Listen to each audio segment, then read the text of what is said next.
Okay, what if I told you that a 400-year-old playwright actually holds the key to building better, more human artificial intelligence? I know, it sounds a little out there, but today we're going to unpack this incredible idea that the very structure of Shakespearean drama gives us a blueprint for designing modern systems that can guide us from total chaos to real clarity.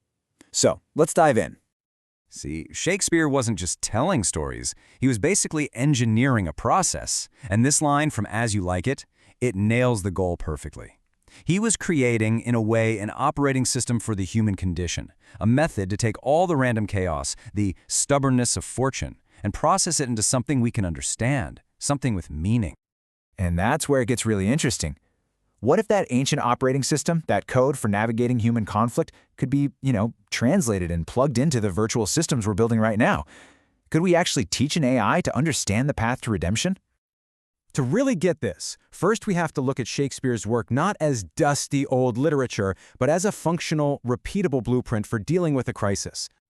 Think about it. His plays, whether they're comedies or tragedies, they weren't just random events. They followed a reliable map, a structure that takes us, the audience, from a place of total confusion or conflict all the way through to a final resolution. It's that predictability that makes it feel just like a piece of code. So, what does this blueprint actually look like? Let's pop the hood and see how this dramatic engine really works. At the very core of this engine is a model you might have heard of called Freytag's Pyramid. It's basically the map for the classic 5-act play. It's a super dependable process. It all starts with the exposition. That's the setup. Then we get the rising action, where things get messy and complicated. It all builds to a critical climax, the big turning point. From there you have the falling action, where all the pieces start to unravel, leading finally to the resolution. It's basically a conflict processing machine. But here's the thing. The ending isn't always the same.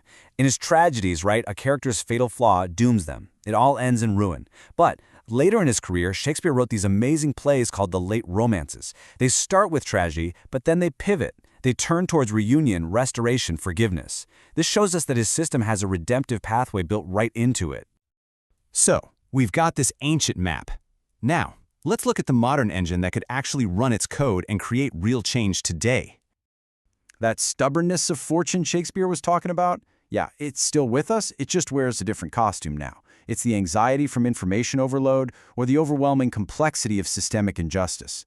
We need a seriously powerful engine to process these modern challenges.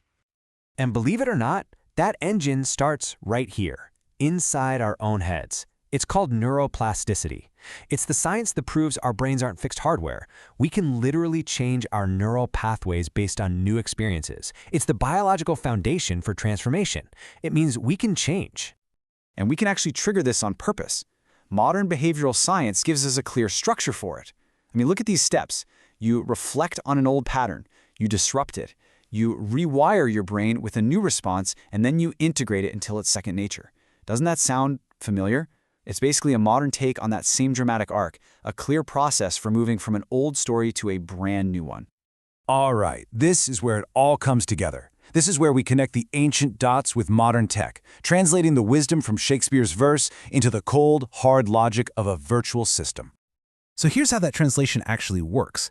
That 5-act structure, it becomes a systematic protocol an AI can use to guide people through problems. The redemptive arc from the late romances, that inspires a framework for turning what seems broken into a breakthrough. The goal of restored order at the end of the plays, that provides the whole philosophical mission for what's called positive justice, a system focused on restoration, not just punishment. And finally, Shakespeare's brilliant use of language inspires a whole new strategic lexicon of hope. And these aren't just feel-good words. This is about building a whole new vocabulary for our systems. Words like equity, restoration, and dignity, they become the actual building blocks. So instead of cold, punitive language, we design systems that communicate with grace and optimism, aiming for liberation, not just retribution. This quote from The Winter's Tale, one of those late romances, just gets right to the heart of it all. Bad circumstances, affliction, they can hurt us, sure, but they don't have to conquer our mind. And the goal of these new systems is to build that resilience, to protect and empower our mindset.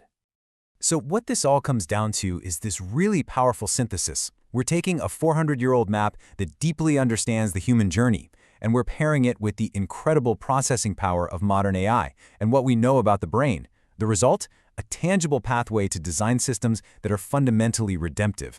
Imagine a customer service bot that actually helps de-escalate conflict, or a tool for the justice system that models restorative outcomes, not just jail time.